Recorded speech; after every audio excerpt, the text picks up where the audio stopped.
And welcome back to another episode of Rogue Squadron. Today's missions start off with a very iconic level, although not the same location as the movies portrayed. This is up in Talaran, but the movies, you'll recognize it more as the City in the Clouds of Bespin. That said, I am not super familiar with the movies, so I wouldn't recognize this at all. I still don't know how you haven't watched them. I mean, for one of my... If I was your friend, like your next door neighbor, I'd take you to a chair and force you to watch them.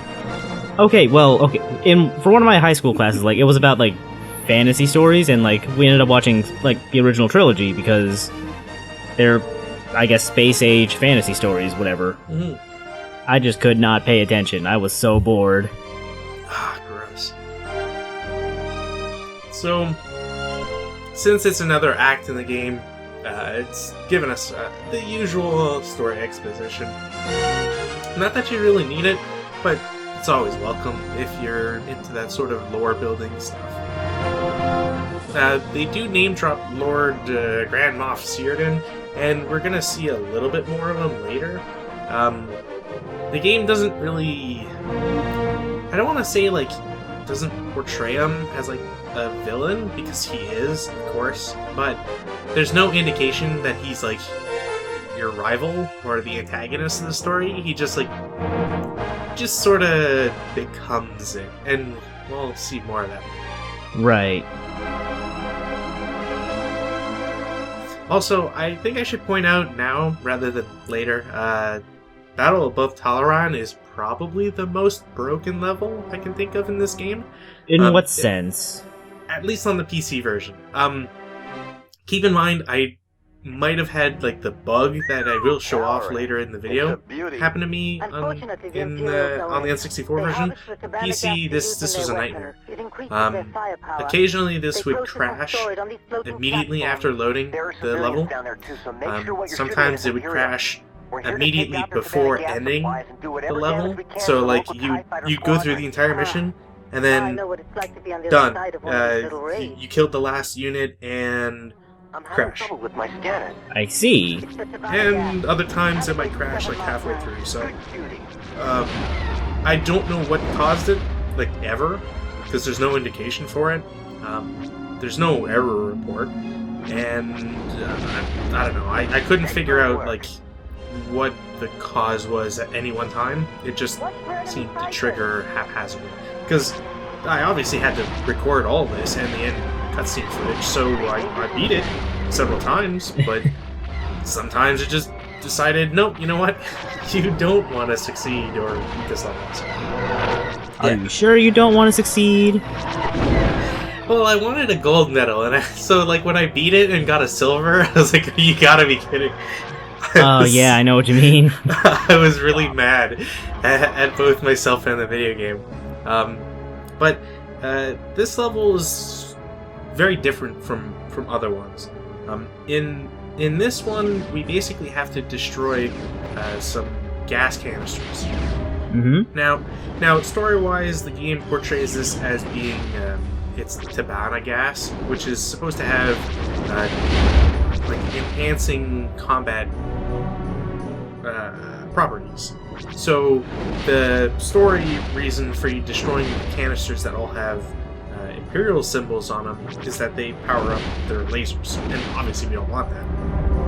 I was about to ask why are you destroying specific canisters, but yeah, that makes sense. And I believe, story-wise, they explain that the Tibanna gas is also used for healing, and just you don't want to destroy civilian infrastructure, so you don't want to destroy all their production, just the Imperial stuff. Right. Now, there's a bit of an issue with that, in that the game has auto-targeting, if you haven't noticed, but the game does not let you choose between targets that it deems shootable. So oftentimes you'll end up shooting some civilian ones if you're not careful. Oh, that's annoying. Yeah. Also, we got an upgrade in one of the previous videos for homing torpedoes. So. Oh, is that what the icon in the corner is? Yeah. So nice.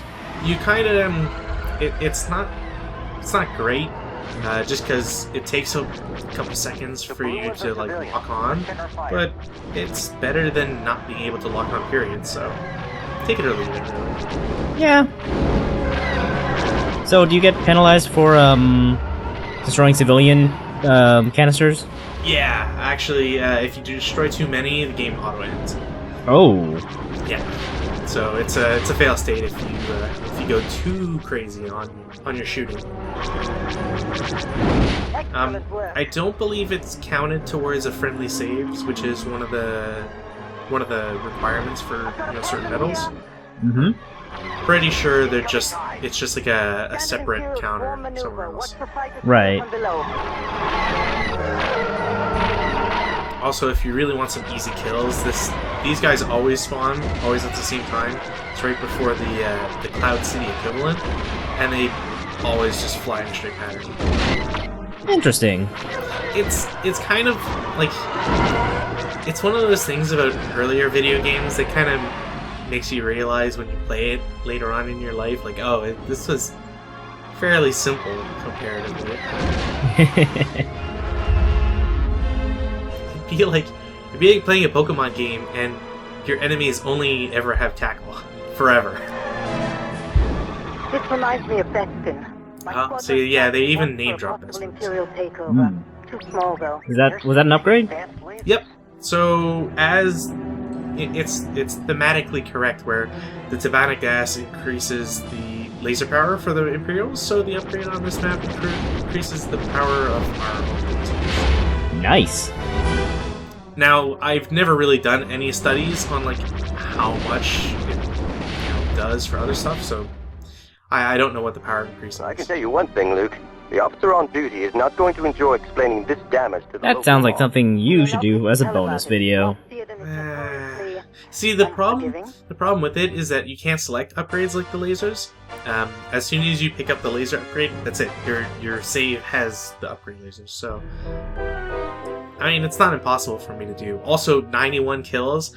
It's a very strict requirement. That accuracy was pretty tight too. Yeah, 70% is hard on an A-wing. X-wing would probably be around the same too. So. Unfortunately, their escape did not proceed. The hardest thing is getting TIE Fighter kills, because the accuracy's not 100% all the time, so you miss a couple shots and that could doom you. When you reach your destination, Right. You'll find an Imperial research facility from which a team of rebel commandos... Also, remember when I said snow speeders? What we should expect? Their escape has become compromised. More tow cable shenanigans. Get them out of there. Hooray! Several people posted in the thread that this was, or at least I believe this was the map that they were complaining about. This, admittedly, is one of the harder missions, especially to gold. The reason being is that there are 3 rebels that have landed, like commandos that have landed before you, and they've grabbed the ATPTs. Now, we've seen ATPTs before. They're kind of tough, not very much, but they can take a little bit of a beating. They also have a good frontal gun, but these guys are just trying to run away, and they don't really do any fighting on their own. This is very problematic, because if you don't do things in a very, and I mean very strict way, you will most likely lose at least one of them. And if you lose one of them, guess what? No goal. That sucks. Yeah. The mission's also pretty lengthy. You have to destroy that wall so that those PTs can actually walk out, and then you have to destroy SAT. You have to destroy the guns so that they don't get shot at. There's even the infantry on the ground could pose a threat, especially the further along you get. So you're pretty much just gunning to kill everybody as soon as possible. Makes sense. Yeah. I'd say conservatively took me about 5 tries to get this goal. Either because the first 2 times was I haven't played this game in a decade or so I didn't know any of the patterns. Good job. So first 2, maybe 3, easily just because, like, oh, the ATPTs go this way instead of that way, or I didn't kill the units in the proper sequence. So.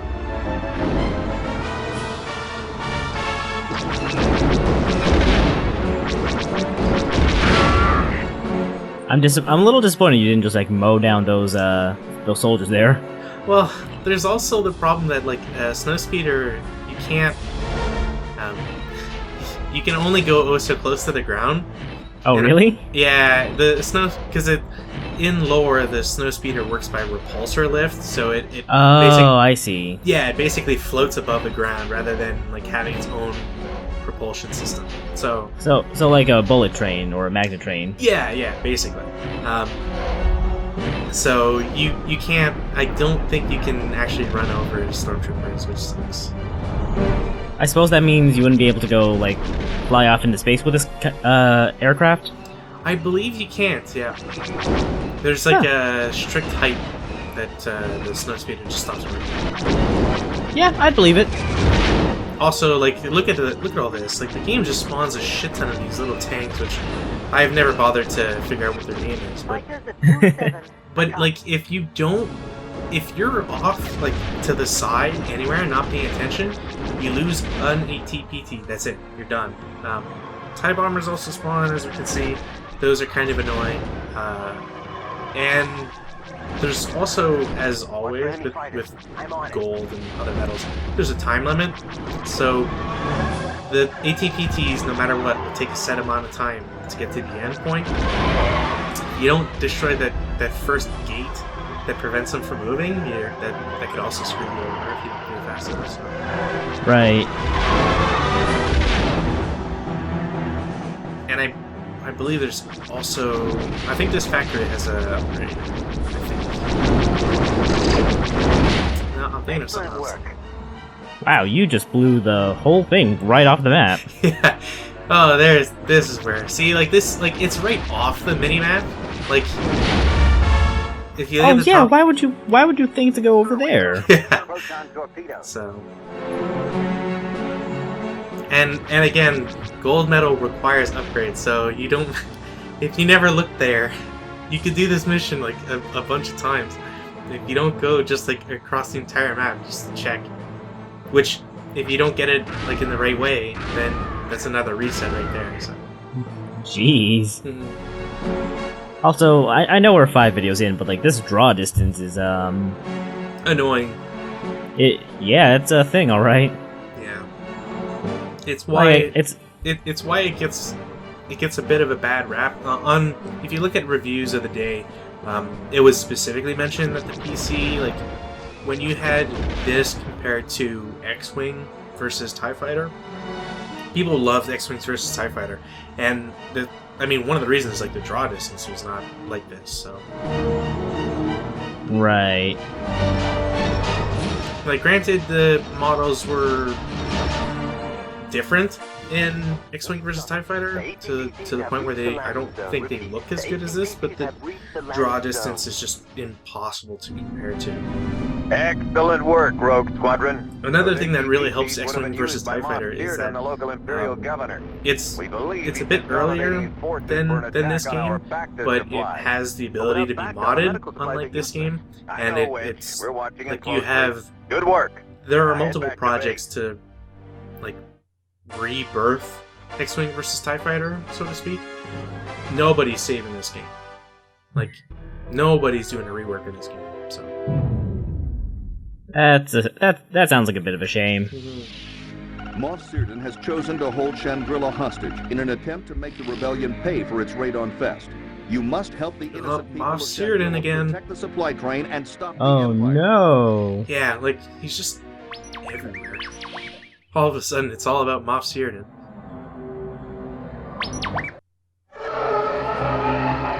Rogue Squadron, this is General Riken. Chandrilla is under attack. Imperial forces are attempting to bombard and surround the city with wall builders. You must protect the hover train. The supplies it is carrying must reach Chandrilla, or we will lose... So how durable is this supply train? Fairly, actually. It's also... This is one of the coolest missions in the sense that, like, look at all your buddies. Oh, wow! They never do anything, though, which is the sad part. Which, like, it's sort of like how we saw with Talaran, where, like, everybody just flies in a straight line. And it would have been neat to see this game have, like, a sequel on a PC with more functionality to it. So, just a thing that just hit me. This game was originally, like, N64, right? Mm-hmm. Does that mean you couldn't see, like, the little, like, wing things over on the left and right side of the screens on, like, N64 Vision? You can see them. Oh, okay. Yeah. It's the same, I don't want to say the same resolution. I believe the PC had, like, 1 or 2 extra ones, but they're the same, like, aspect ratios. Oh, so the N64 version presented as letterbox? I believe so. Because, like, Square TVs at the time, right? So you never really saw it anyways. But, yeah, on a widescreen, you should definitely be letterboxed. So wait, hang on. The N64 version is the same aspect ratio as this? I'm fairly certain that they are the same aspect ratio. Because this is widescreen. Or are you stretching the video and I'm not noticing? Well, you might be stretching it because, like... I'm probably stretching it due to playing on, like, modern hardware. No, actually, no, because it shouldn't be, because my resolution was changed in doing so. Shouldn't. Some of these UI elements look a little. Some of these UI elements look a little stretched because, like, some of the circles. Maybe, I don't know. I'd have to look at my settings, but I'm pretty sure I'm on. Actually, I know. Now it's my turn to check stuff. No, 640 by 480. You're playing at 640 by 480, and you presented me a widescreen video. No, this is 640 by 480. What? Yeah, the video I'm showing, like I'm looking at the properties of the video. Huh.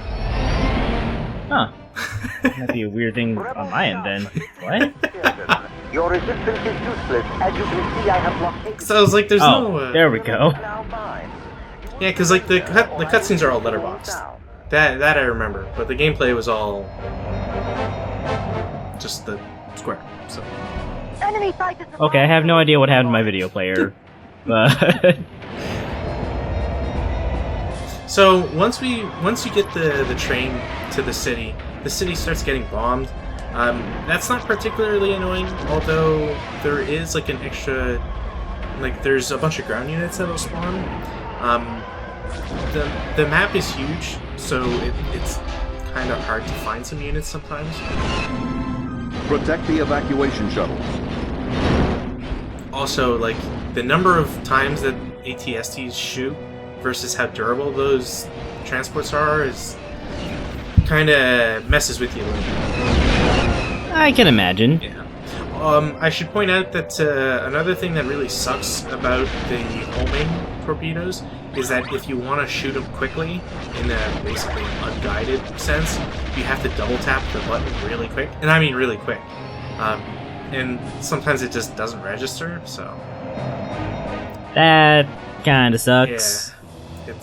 It's probably the only thing I really hate about the seeker function. Just like the seeker function in general. Also, AT-ST in nowhere, shooting at nothing important. Guess what? Of course. Sir, we found some advanced bombs. Advanced bombs? Yeah, we get advanced bombs, and I'm trying to... There is one more level. There's one level that includes that upgrade, so it's not completely useless, at least. Okay. I was trying to think, like, really hard. Like, gosh, do we ever even have a mission that will use advanced bombs?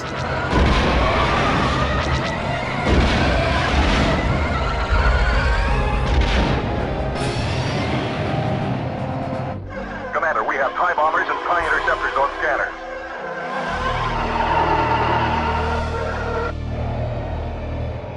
Like, I do like how the radar has the little, like, orange triangle to point you in the right direction.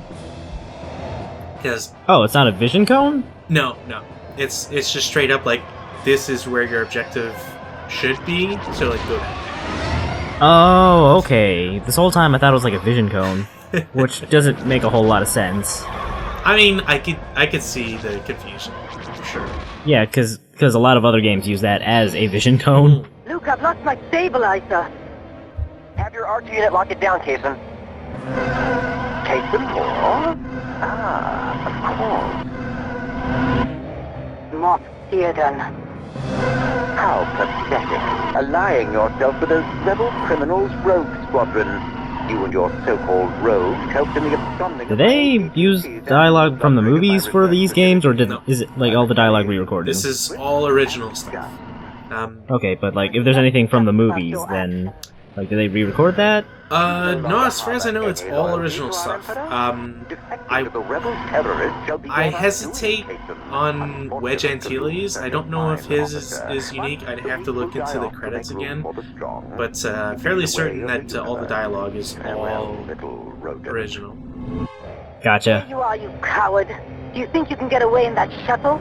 Kaysen, do not pursue that ship. Repeat, do not pursue Círdan. We don't know how many ships he has backing him up. We must remain here to secure Chandrilla. Oh, that jerk's taunting me, though. What a troll. You gonna take that? Coward. Oh, what a bitch.